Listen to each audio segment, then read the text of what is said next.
ఆరోగ్యవంతమైన వాతావరణంలో తయారు చేయబడిన కమ్మని ఊరగాయలు, పొడులు, వడియాలు మరియు అప్పడాలు జంధ్యాల ఫుడ్స్. మీరు జగన్మోహన్ రెడ్డి గారు మీకు టికెట్ ఇవ్వడానికి ముందు యాక్చువల్‌గా చాలా ఫాస్ట్‌గానే ఖరారు చేశారు మీకు టికెట్. బేసిక్‌గా ఎవరైతే ఒక వ్యక్తి ప్రతిసారి పార్టీ మారుతూ వస్తున్నారో, అట్లాంటి వ్యక్తికి టికెట్ ఖరారు చేయడానికి చాలా ఆలోచిస్తాయి ఏ పార్టీస్ అయినా. బట్ అలాంటిది ఏ పార్టీ వాళ్ళు కూడా ఎక్కువగా ఆలోచించలేదు.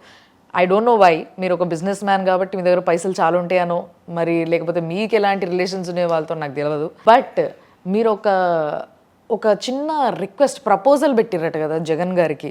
ఓయ్ నాకు తెలియదు చెప్పండి. మీకు టికెట్ ఇవ్వడానికి ముందు ఇంకో వ్యక్తికి ఇదే కాకినాడ లీడర్కి ఆయనకి టికెట్ ఇవ్వకుండా వేరే వాళ్ళకి ఇస్తే బాగుంటుంది అనే ప్రపోజల్ ఒకటి పెట్టారని తెలిసింది. ఇది ఎంతవరకు నిజం అంటారు? జగన్మోహన్ రెడ్డి గారు లాంటి వ్యక్తి, ఎందుకంటే లాయల్టీని ఇంటిగ్రిటీని బాగా నమ్మే వ్యక్తి ఆయన కానీ నన్ను ఇప్పుడు ఈ ఎలక్షన్స్లో పిలిచి రెండోసారి ఇవ్వటం కానీ ఇవన్నీ అవతల అంటే మన క్యారెక్టర్ అనేది over a period of time వ్యక్తపరుస్తుంది. నేను పాలిటిక్స్లోకి వచ్చినప్పుడు ఏ వ్యక్తినో వ్యతిరేకించో ద్వేషించో లేకపోతే ఎవరినొకరు ప్రూవ్ చేయాలి అనే ఆలోచన ఎప్పుడు నా మైండ్లో అప్పుడు లేదు, ఇప్పుడు ఉండదు, ఎప్పుడు ఉండదు. ఎందుకంటే నేను అన్నిటిలో నా పర్సనల్ ఫిలాసఫీ ఏంటంటే I value time as most important. Sir మీరు మాట్లాడేదంతా బాగుంది సార్. అంటే ఇది ఏంటంటే బేసిక్గా మీరు మాట్లాడే ప్రతి మాట కూడా ఒక వ్యక్తిగా మనం అందరం ఆలోచించేది. అంటే బీయింగ్ అ హ్యూమన్ బీయింగ్ ఎక్కడో ఒక దగ్గర మన అందరికీ థాట్స్ వస్తాయి. బట్ రాజకీయం చేయని నాయకుడు ఈరోజు నాయకుడు కాలేని పరిస్థితి. ఎగ్జాక్ట్లీ. ఇప్పుడు నాతో చాలా మంది ఫ్రెండ్స్ అదే అంటా ఉంటారు. ఎందుకంటే నాయకుడు అవ్వలేకపోయారంటారా? సునీల్ రాజకీయాల్లో ఉన్నాడు కానీ రాజకీయం తెలియదని చెప్తూ ఉంటారు. కానీ that is another challenge with in me. ఎందుకంటే నేను సునీల్ అన్నప్పుడు నా వ్యక్తిత్వంతోనే ఇంత దూరం ట్రావెల్ చేశాను. నేను ఎవరి కోసమో, ఏ సిచ్యువేషన్ కోసమో, ఏ రాజకీయం కోసమో నేనైతే నా వ్యక్తిత్వంతో కాంప్రమైజ్ అవ్వలేను అండ్ వేరే రకంగా చూపించుకోలేను. ఓకే. సో అందరికీ కూడా నన్ను నమ్మి నేనంతే బాగా తెలిసి నా వల్ల ఇన్స్పైర్ అవ్వాలి అవుతారు అని అనుకునే వాళ్ళు కూడా మనం ఇదే విధంగా మనం ఉండి ఒక మంచి విధంగా కూడా వీ కెన్ మేక్ బేసిక్గా ఏ లీడర్ టికెట్ గురించి మీరు ప్రస్తావించలేదు అంటారు జగన్ గారితో? అసలు నాకు ఆ లీడర్ కూడా ఎవరు అంటే ఆ స్థాయి లీడర్ ఎవరున్నారో నేను ఆలోచిస్తున్నాను. డైరెక్ట్గా నేను చెప్పే బదులు ఒక మంచి క్లూ ఇస్తాను, మీకే కదా వాళ్ళకు కూడా అర్థమైపోతుంది. ఇప్పుడు మీ కాన్స్టిట్యున్సీలలో 7 కాన్స్టిట్యున్సీలలో ఒక 5 కాన్స్టిట్యున్సీలు కాపులు ఉన్నారు. 6 ఉన్నారు. సరే 6 ఉన్నారు. కాపు కాని వ్యక్తి ఆయన ఎంపీగా ఎప్పుడు పెట్టుండ్రే? ఎంపీ కాదు సార్, ఆయన ఎమ్మెల్యేనే. ఎమ్మెల్యేనే. మరి ఆయన వ్యతిరేకించి వచ్చానంటారు, వ్యతిరేకించకుండా. ఆయన జగన్ గారికి మంచి బిజినెస్ పార్ట్నర్. నాకు తెలిసి ఈ జిల్లాలో ఎవరు బిజినెస్ పార్ట్నర్స్ లేరులేండి జగన్మోహన్ రెడ్డి గారికి. కానీ ఉన్న ఇంటిమసీతో అలా మాట్లాడుతూ ఉంటారు. కానీ ఇందాక నేను అడిగినప్పుడు మీరు చెప్పలేదు సార్.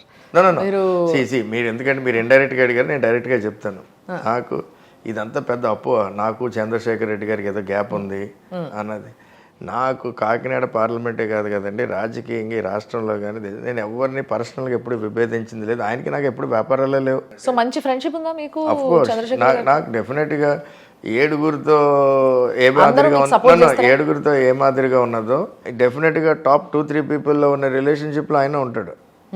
చంద్రశేఖర్ రెడ్డి గారితో నాకు బ్రహ్మాండమైన రిలేషన్షిప్ ఉంది, కన్నబాబు గారితో ఉంది, దాడిశెట్టి రాజా గారితో ఉంది, నా మీద పోటీ చేసి గెలిచిన వంగా గీత గారితో కూడా అదే కెమిస్ట్రీ ఈక్వేషన్ ఉంది. ఇంకొక డౌట్ ఉంది సార్ యాక్చువల్గా. అంటే బేసిక్గా ఆయన ఉన్నారు కదా ముద్రగడ్డ పద్మనాభం గారు, ఈయన రీసెంట్గా వైసీపీలోకి రావడం జరిగింది. సో ఈయన కాపు లీడరు, అందరికీ తెలిసిన వ్యక్తి. సో ఇలాంటి ఒక లీడరు వైసీపీలోకి రావడం అనేది మీకు ప్లస్ అవ్వబోతుందా బీయింగ్ ఏ కాపు? లేదంటే కాపు లీడర్ అనగానే ఇప్పుడు ఫుల్ క్రేజ్లో ఉన్నది పవన్ కళ్యాణ్ గారు, ఆయన పిఠాపురం నుంచి పోటీ చేయడం అనేది మీకు మైనస్ అవ్వబోతుందా అని అడిగితే మీరు ఏం చెప్తారు?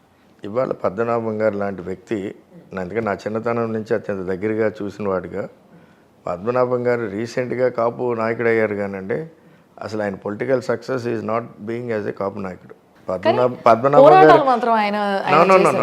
పోరాటం చేసి అదే అంటున్నానండి. ఎందుకంటే ఎప్పుడైతే ఆయన కాపుల గురించి యాజిటేషన్ చేసి మద్దతు ఇచ్చి పోరాటం చేశారో ఆయన రాజకీయంగా దెబ్బతిన్న పరిస్థితులు అందరికీ తెలిసి పాపం ఆయనే చెప్తా ఉంటారు. సో ఇవాళ అంత ఎక్స్పీరియన్స్ అలాంటి బ్రాండ్ ఉన్నది ఏ పార్టీకైనా ఆయన డెఫినెట్గా చాలా వాల్యూ తీసుకొస్తారు. మరి పిఠాపురం నుంచి పీకే గారి సంగతి ఏమంటారు? సినిమా పరంగా చాలామంది అభిమానిస్తారు.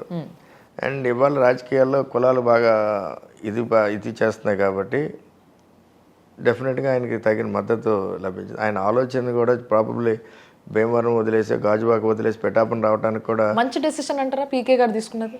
ఏమండి పర్సనల్గా నన్ను అడిగితే అది రాంగ్ డెసిషన్ అనుకుంటాను. ఎందుకు సార్? ఒక పార్టీని స్థాపించినప్పుడు మనం ఒక ఫిలాసఫీకి క్రియేట్ చేసేటప్పుడు యాజ్ ఎ పార్టీ అధినేతగా నా ఆలోచన ఒక రాష్ట్ర పరిధిలో ఉండాలి, కానీ మనం అంత నేరో మైండ్తో ఒక కులాన్ని మీద బేస్ చేసుకుని రాజకీయాలు చేయడం కరెక్ట్ కాదని నా ఉద్దేశం.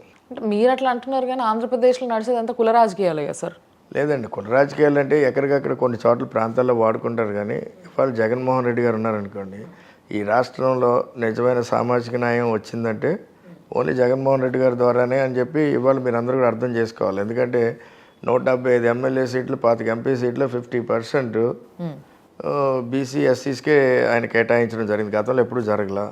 అండ్ ఇవాళ పెద్ద ఎత్తున ఒక బీసీస్కి పెద్ద ఎత్తున ఇదవటమే కాకుండా ఈవెన్ ఫార్వర్డ్ క్యాస్టెస్ ఓసీసీస్లో కూడా నిరుపేద కుటుంబాలంతా ఆదుకున్న వ్యక్తి మొట్టమొదటి వ్యక్తి జగన్మోహన్ రెడ్డి గారు. సరే, let me ask in this way. యాక్చువల్గా లేడీ ఓటర్స్ చాలామంది ఉన్నారు ఇప్పుడు మీ బ్యాంక్లోనే. అంటే మీకు అవి పడతాయా లేదా అనేది మనం తర్వాత డిస్కస్ చేద్దాం. బట్ మీకు పడాల్సినవి లేడీ ఓట్స్ అన్నీ పడితే, ఆడవాళ్ళ ఓట్లు మీకు అన్నీ పడితే నిజంగా చెప్పాలంటే మీరు గెలుపుకి దగ్గరగా ఉన్నట్టుగానే. సో మరి ఆడవాళ్ళ కోసం మీరు చేసేది ఏంటి ఒకవేళ మిమ్మల్ని గెలిపిస్తే? ఎప్పుడైతే మనం ఈ ప్రాంతాన్ని పూర్తి స్థాయి నేను అభివృద్ధి చేస్తా అన్నానో దీంట్లో ప్రతి ఆడవారు భాగ్యస్వామే. ఎందుకంటే నేను జాబ్స్ క్రియేట్ చేస్తా అన్నది ఒకటి, అదే తల్లులకి భరోసా. నా పిల్లల్ని చదివించుకుంటే వీళ్ళందరికీ ఉద్యోగ అవకాశాలు ఈ ప్రాంతంలోనే వస్తాయని ఒక తల్లి సాటిస్ఫాక్షన్.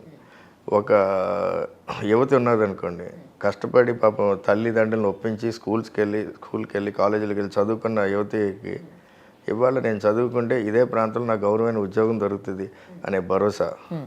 ఇదే ప్రాంతం పారిశ్రామికంగా అభివృద్ధి జరిగినప్పుడు, ఈ ప్రాంతంలోనే ఇంత అభివృద్ధి జరిగినప్పుడు నా ఉద్యోగ అవకాశాలు ఇక్కడే వస్తాయి. సో నేను నా మేనిఫెస్టోలో పెట్టిన 4 అంశాలు ఈ ప్రాంతాన్ని అన్ని వర్గాల్ని ఆకట్టుకునే విధంగా, ముఖ్యంగా జగన్మోహన్ రెడ్డి గారు చెప్పినట్టు మా పార్టీకి స్టార్ క్యాంపెయినర్లే మహిళలు. మేము చేసే ప్రతి పనికి, ఎందుకంటే ఈ రోజున ప్రతి కుటుంబం హ్యాపీగా ఉండాలని జగన్మోహన్ రెడ్డి మాకు ఎప్పుడు చెప్తూ ఉండేవాళ్ళు. కుటుంబం హ్యాపీగా ఉండాలన్నా, మన వ్యాపారాలు మనం చేసే పనులు బాగా ఉండాలంటే మన కుటుంబంలో ఆడవాళ్ళని ఎంపవర్ చేయాలంటారు.